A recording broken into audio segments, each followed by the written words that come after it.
ATM Azharul Islam কতটা গুরুত্বপূর্ণ নেতা? কে মূল্যায়ন করতে পারবে? এটিএম আজহারের মূল্যায়ন করার মতো এখানে কে আছে? আওয়ামী লীগ কি এটিএম আজহারের মূল্যায়ন করতে পেরেছে? আমি বলবো পেরেছে। আওয়ামী লীগ এটিএম আজহারকে বুঝতে পেরেছে, চিনতে পেরেছে।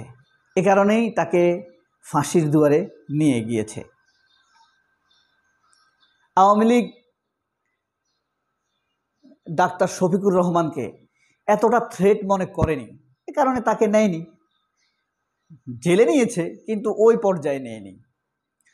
আওয়ামী লীগ এবং ভারত আর এই দেশের উদিসি ছায়ানট প্রথম আলো থ্রেট ভেবেছে প্রফেসর গোলাম আজমকে, মাওলানা মতিউর রহমান নিজামীকে, আলী হাসান মোহাম্মদ মুজাহিদকে, কামারুজ্জামানকে, মীর কাশেম আলীকে, আবুল কালাম মোহাম্মদ ইউসুফকে, সালাউদ্দিন কাদের চৌধুরীকে, এই সম্মানিত লোকদেরকে আওয়ামী লীগ এবং ভারত বুঝতে পেরেছে আওয়ামী লীগ এবং ভারতের জন্য তারা কত ভয়ঙ্কর। এ কারণেই তাদেরকে ফাঁসির দুয়ার পর্যন্ত নিয়ে গিয়েছে, কুপরিকল্পনা এবং সুনির্দিষ্ট পরিকল্পিতভাবে তাদেরকে ফাঁসির দুয়ারে নিয়ে গিয়েছে। যে যাকে বেশি ভয় পায় তাকেই তো সবার আগে মারতে চায় অথবা নিষ্ক্রিয় করে দিতে চায়, তাই তো? এই আওয়ামী লীগ তাদেরকে মূল্যায়ন করতে পেরেছে কে কোন পর্যায়ের ভয়ঙ্কর এই বাতিল শক্তির জন্য। তারা তখন এই শফিকুর রহমানকে, ডক্টর শ্রদ্ধেয় আমির ডক্টর শফিকুর রহমানকে এত ভয়ঙ্কর মনে করেনি। সোজা না কথাটা? তারা খালেদা জিয়াকে ভেবেছে, আওয়ামী লীগ বা শেখ হাসিনা, ভারত খালেদা জিয়া এবং তারেক রহমানকে তাদের জন্য ভয়ঙ্কর থ্রেট ভেবেছে। তাদের পরিকল্পনা বাস্তবায়নের জন্য সবচাইতে বড় বাধা মনে করেছে। এই কারণে খালেদা জিয়াকে মৃত্যুর পরিকল্পনা করেছে জেলের ভিতরে রেখে। তারেক রহমানকে দেশ থেকে বিতাড়িত করেছে, ভয়ঙ্কর সব মিথ্যা মামলা দিয়েছে। সোজা কথা না? যাকে ভয়ঙ্কর ভেবেছে তাকেই নিষ্ক্রিয় করে রাখার চেষ্টা করেছে। মির্জা ফখরুলকে ভয়ঙ্কর ভাবে নাই। যদি ভয়ঙ্কর ভাবতো তাহলে আব্দুল সালাম পিন্টুর মতো তাকেও জেলে ঢুকিয়ে রাখত। পুরান ঢাকার ছাত্রদল সভাপতি নাসির উদ্দিন পিন্টুর মতো তাকে জেলে ঢুকিয়ে রাখত। ইলিয়াস আলীর মতো মেরে ফেলত যদি মির্জা ফখরুলকে ততটা থ্রেট ভাবত শেখ হাসিনা। সুতরাং আপনি আপনার কথা ভাবুন না, যে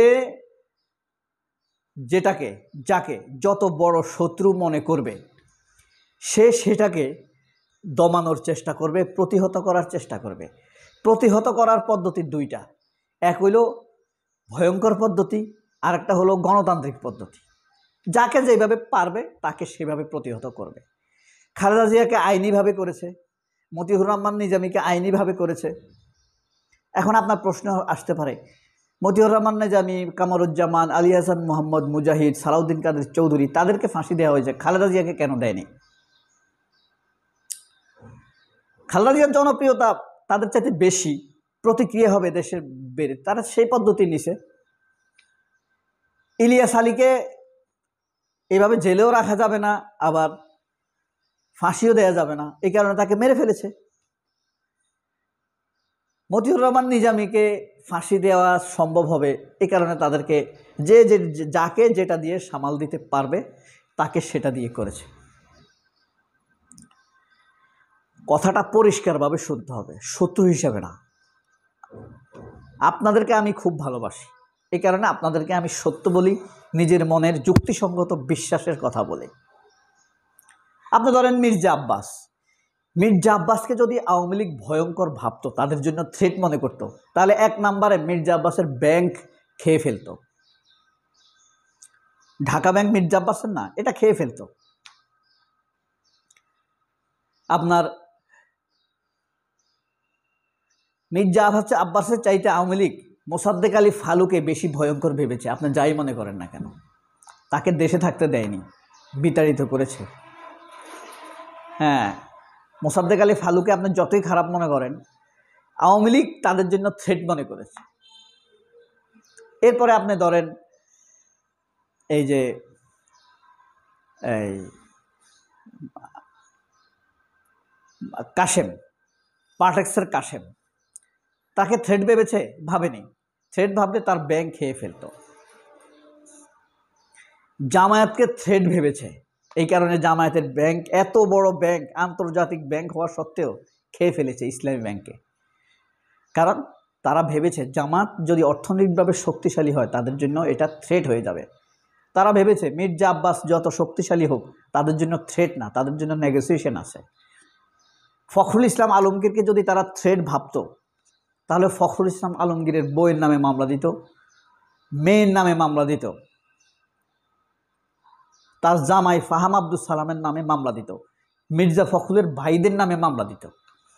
মির্জা ফখরুলের একটা ভাইও আওয়ামী লীগের আমলে মামলা খায়নি, কেউ মামলা খায়নি।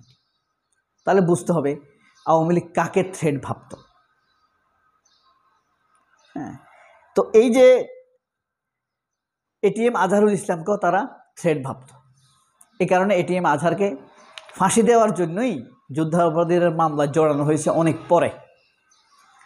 ওনাকে কিন্তু নিজামী মুজাহিদদের সাথে জড়ায়নি। এখন কথা হলো 8 মাস চলে গেল, এরপর 8 মাস পরে এসে জামাত কেন এটিএম আজহারের মুক্তির জন্য দাবি তুলছে? এতদিন কেন তোলেনি? এটিএম আজহারের গুরুত্ব, দাম কি খালেদা জিয়ার চাইতে কম? এটিএম আজহারের দাম কি অন্যান্য রাজনৈতিক নেতাদের চাইতে কম? এটিএম আজহারের দাম কি নারায়ণগঞ্জের জাকিরের চাইতে কম? কেন তারা মুক্তি তুললো না, লবিং করলো না? জাকিরকে তারা ছাড়াইতে পারছে, এটিএম আজহারকে তারা ছাড়াইতে পারেনি। আসলে এটিএম আজহারের গুরুত্ব কতটুকু? এটিএম আজহারের জন্য যে আইনজীবী কোর্টে দাঁড়িয়েছে মনির, শিশির মনির, তার বক্তব্য কীরকম গুরুত্বের বিচারে, তারপরে আপনার মানে মূল্যায়নের বিচারে, জটিলতার বিচারে, উচ্চতার বিচারে, পরিস্থিতির উচ্চতা, গুরুত্বের বিবেচনায় এটিএম আজহারের মামলাটি খুবই গুরুত্বপূর্ণ। এই কারণে পুরো বেঞ্চ তারা একসাথে বসে এটিএম আজহারের মুক্তির ব্যাপারে সিদ্ধান্ত নেবে। এখন কথা হলো এই চিন্তা 8 মাস আগে কেন আসে নাই? এই আবেদন 8 মাস আগে কেন করা হয় নাই? ব্যাপারটা কি এমন যে এটিএম আজহার জেলের ভিতরে মরে গেলে আমরা বাঁচি? ব্যাপারটা কি এমন এটিএম আজহারের আর কোনো গুরুত্ব নেই? ব্যাপারটা কি এমন যে অনেকে ভাবছে এটিএম আজহার আসলে আমার পজিশন কি হবে? সময়ের বিবেচনায়, নেতৃত্বের অভিজ্ঞতায় এবং অভিজ্ঞতার আলোকে এটিএম আজহারের চাইতে দলের মধ্যে কি গুরুত্বপূর্ণ কেউ আছে? আমি দেখি না। এটিএম আজহার কিন্তু ঢাকা ইউনিভার্সিটির নেতা, ঢাকা মহানগরের জামায়াতের বুনিয়াদী নেতা, 90-এর জোটের নেতা, 2000 সালের জোটের নেতা। তো রাজনৈতিক অভিজ্ঞতা প্রচুর ওনার। সেই বিবেচনায় ওনার ধারে কাছে আমি কাউকে দেখি না। এ কারণে জামায়াতের মধ্যে নেতৃত্বের লোভ নেই, কম। নেই বলা ভুল হবে, কম। নেই বলা যাবে না। এখন এরকম কেউ তো ভাবতেই পারে, তাই না? একজন কেন্দ্রীয় সর্বোচ্চ নেতা ভাবতেই পারে যে আমার অবস্থান কি হবে। একজন কর্মপরিষদের বড় সর্বোচ্চ নেতা, সেক্রেটারিয়েটের একজন সেরা নেতা ভাবতেই পারে যে আমার অবস্থান কি হবে এটিএম আজহার আসলে। সেটাও তো হতে পারে। আসলে সবচাইতে বড় কথা, জামায়াতের নেতারা এখন না জামায়াতের লোকদেরকে শহীদ সেভাবে বলে না, তাদেরকে অন্যায়ভাবে ফাঁসি দেওয়া হয়েছে এই জিনিসটা তারা প্রতিষ্ঠা করতে পারছে না। এটা একটা ন্যারেটিভ, এই ন্যারেটিভ তারা দাঁড় করাতে পারছে না। এটা অন্যায় ছিল। জামায়াতের নেতারা যদি অবশ্যই চৌকস, কিন্তু আরও চৌকস যদি হতো তাহলে তারা বলতো যে এখনই ট্রাইব্যুনালকে ঘোষণা দিতে হবে এই মামলার রায়গুলো ভুয়া ছিল, প্রেসিডেন্টকে ঘোষণা দিতে হবে এই মামলার রায়গুলো ঘোষণা ছিল, এই ব্যাপারে প্রধান উপদেষ্টাকে ভাষণ দিতে হবে এই কথা বলে যে এই মামলার রায়গুলো ভুয়া ছিল। সবাই অনেক ভালো থাকবেন। আল্লাহ হাফেজ। আসসালামু আলাইকুম।